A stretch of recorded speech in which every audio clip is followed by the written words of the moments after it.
안녕하십니까. 맨눈으로 세상의 흐름 읽어드리는 와이타임 정세 분석의 추부길입니다.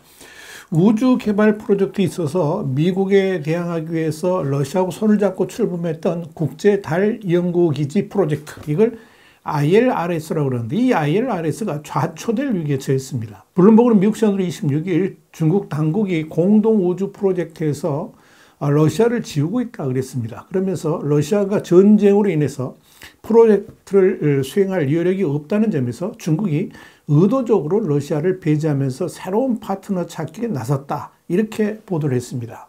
블룸버그에 의하면 지난 9월 프랑스 파리에서 국제우주대회가 열렸을 때 중국 대표들은 러시아를 일절 언급하지 않았고요. 중국의 관영 방송에서도 이 우주 프로젝트를 보도할 때 러시아를 전혀 언급하지를 않았습니다. 또 내부적으로도 이 러시아 지우개 한창이다, 이런 분석이 나옵니다. 이 철통 같은 우위를 그렇게도 강조하던 중국이 왜 이렇게 우주 개발에 있어서 러시아를 손절하려 할까요? 우선 러시아의 침공으로 시작된 우크라이나 전쟁 때문이다, 이렇게 볼 수 있습니다.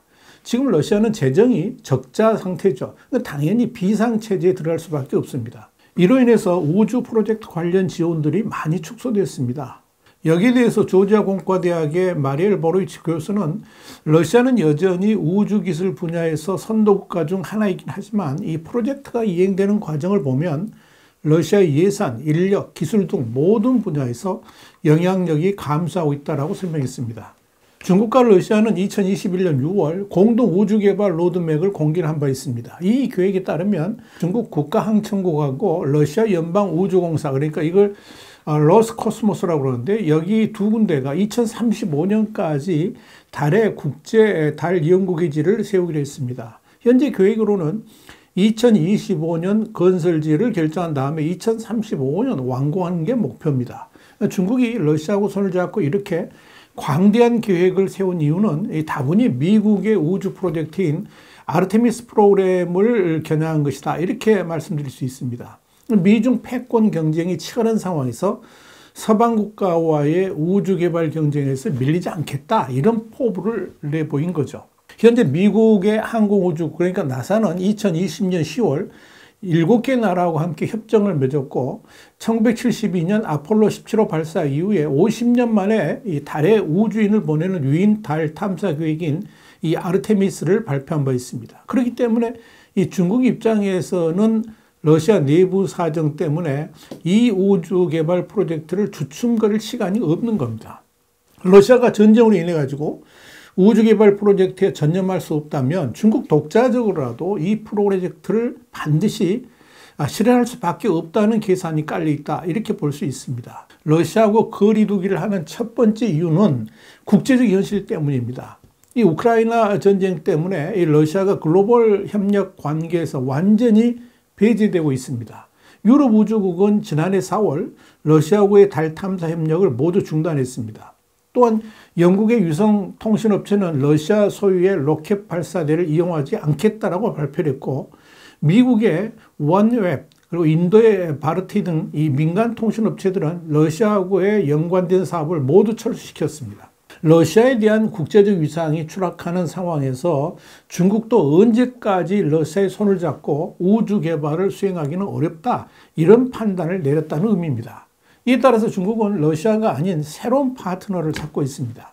시진핑 주석이 지난해 12월 사우디아라비아를 방문했을 때 중요한 협의 과제가 뭐였냐면 바로 우주 개발 협력이었습니다. 시진핑은 이 사우디아라비아를 비롯한 중동 국가 우주 비행사들이 중국의 우주 정거장을 활용해도 된다는 제안을 했습니다. 또 중국은 지난해 9월 아랍에미레이트하고 함께 달 탐사선을 비롯한 공동 프로젝트를 진행할 거라고 발표한 바 있습니다. 중국이 러시아하고의 거리두기를 하는 두 번째 이유가 또 있는데, 이게 뭐냐면 독자 우주 개발로 나아가는 배경에 기술적인 자신감도 깔려 있다고 볼 수 있습니다. 여기에 대해서 블룸버그는 중국이 우주 정거장 등 첨단 우주 기술을 독자적으로 개발할 수 있다는 자신감을 가지고 있다고 짚었습니다. 상하이 화동정법대학의 허치성 교수도 블룸버그 인터뷰에서 이런 말을 했습니다. 중국이 러시아를 능가하지는 못할지라도 우주 기술력을 거의 따라잡았다 그러면서 달 탐사 연구기지 등의 협력은 실용적인 가치보다 상징성이 더 크다라고 말했습니다. 근데 사실상 양국 간의 협정은 구색 맞추기에 불과하다 하는 그런 설명입니다. 그러나 갑자기 왕따를 러시아는 당황하는 분위기입니다. 당장 러시아의 우주 프로젝트 총책임자인 유리 보리소프가 이르면 이번 주 안에 이 프로젝트의 원활한 이행을 촉구하려는 목적으로 중국을 방문할 것으로 보입니다. 지난해 12월 보리소프는 러시아하고 중국이 새로운 우주협정을 맺을 거라고 밝힌 바 있습니다. 자, 그런데요, 여기서 관심을 모으는 건 과연 중국이 러시아하고의 결별을 한다 할지라도 달 탐사 같은 이런 우주 개발 프로젝트를 무난히 수행할 수 있을까? 이 여부입니다. 블룸버그는 여기에 대해서 중국의 우주 굴기가 위태로울 수 있다라고 판단했습니다. 중국이 의기양양하게 미국 주도의 아르테미스 프로그램을 넘어서겠다라고 나섰지만 중국이 추진하려는 국제달 연구기지 프로젝트, 그러니까 ILRS는 단지 러시아하고만 동참하고 있기 때문에 그런 겁니다. 이는 아르테미스 프로그램에는 23개 나라가 참여하는 것과는 완전히 차원이 다릅니다. 심지어 중국의 1대1로의 주요 국가였던 아프리카 대륙의 나이지리아도 중국과 러시아가 주도하는 ILRS가 아니라 아르테미스 협정에 합류를 했습니다.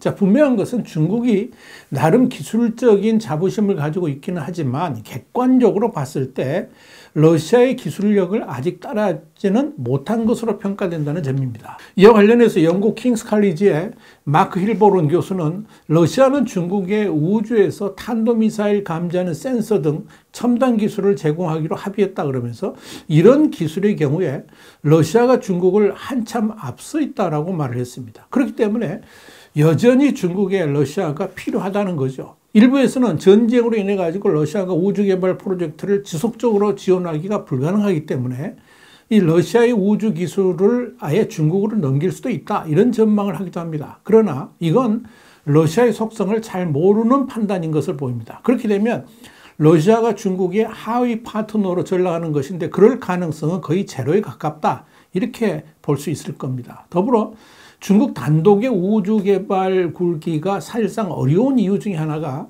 글로벌 장벽이 여전하기 때문에 그렇습니다. 시진핑 주석은 공산당 20기 중앙위원회 정치국 3차 그룹 스터디에서 중국이 미국을 넘어서 글로벌 패권을 차지하려면 과학기술 분야의 자립이 필수라 그러면서 기초연구를 강화하라, 이걸 지시를 했습니다. 시진핑 주석이 이렇게 기초연구 개발을 강조한 것은 이 분야에서 미국에게 월등하게 처져 있기 때문에 그런 겁니다. 사실 이 연구 개발의 첫 단계인 이 사물의 원리를 파악하는 기본 원리, 그리고 기초연구는 미국이 독보적입니다. 미국은 이들을 융합해 가지고 새로운 원리를 만드는 데 강점이 있습니다. 중국은 이 부분이 취약하기 때문에 정당한 대가, 그러니까 로열티 같은 걸 지불하고 외부에서 구매를 한 후에 이걸 통해서 제품화를 합니다. 물론 중국은 바로 이 제품화하는 데는 강점이 있습니다만은 글로벌 제재 때문에 중국의 취약한 부분이 통제를 받게 된다면 중국은 이류 국가에 머물 수밖에 없습니다. 영원히 그렇다는 거죠. 바로 이런 취약점을 돌파하기 위해서 중국이 외치는 것이 바로 기술 굴기입니다. 그러나 그런 기술 굴기도 결국 글로벌 첨단 과학 기술과의 연대가 필수적입니다. 중국만으로 미래에 부합하는 세계적 기술을 독창적으로 만들어내기는 어렵다는 거죠. 그 핵심에 반도체도 있습니다. 그러니까 중국이 최첨단 과학기술 역량을 구축하려면 국제협력 플랫폼을 구축하고 글로벌 과학연구기금을 설립하며 국가과학기술 프로그램의 대외 개방을 확대해야 되는데 중국에 대한 디커플링은 이 모든 발전을 가로막고 있다, 이렇게 보시면 됩니다. 자, 상황이 이런데 중국이 의욕만 앞세워가지고 독자적 우주 개발을 할 수가 있을까요?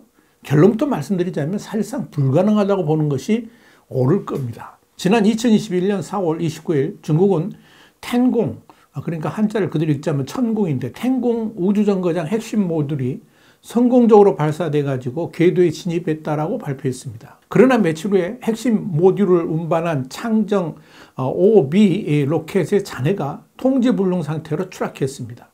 그런데 여기에는 근본적으로 설계상의 문제가 있었습니다. 전반적으로 보자면 중국은 첨단 기술 혁신을 포함한 과학기술 혁신 능력이 부족합니다. 다시 말씀드려서 중국은 짝퉁을 만드는 데는 타의 추종을 불허하지만 제로에서 일을 창조해내는 능력은 아직 멀었다는 겁니다. 또 하나, 이미 말씀드렸지만 중국은 기초적인 공업 기반 능력이 너무 부실합니다. 시진핑 주석이 아무리 기술 굴기를 외쳐도 핵심 기초 소재, 핵심 기초 부품, 첨단 기초 공정과 산업기술, 그리고 산업 소프트웨어 등은 기술력 제한 때문에 외국에 의존을 할 수밖에 없습니다. 그런데 중국은 자존심 때문에 이걸 숨기고 있습니다. 그러면서 허세를 부리는 겁니다. 자, 이런 관점에서 중국이 러시아의 도움 없이 독자적인 우주 개발을 한다는 것은 사실상 힘들 겁니다. 그렇다고 다른 서방 국가들의 도움을 받을 수도 없으니 이것이 중국 우주 개발의 한계다, 이렇게 정리할 수 있을 겁니다.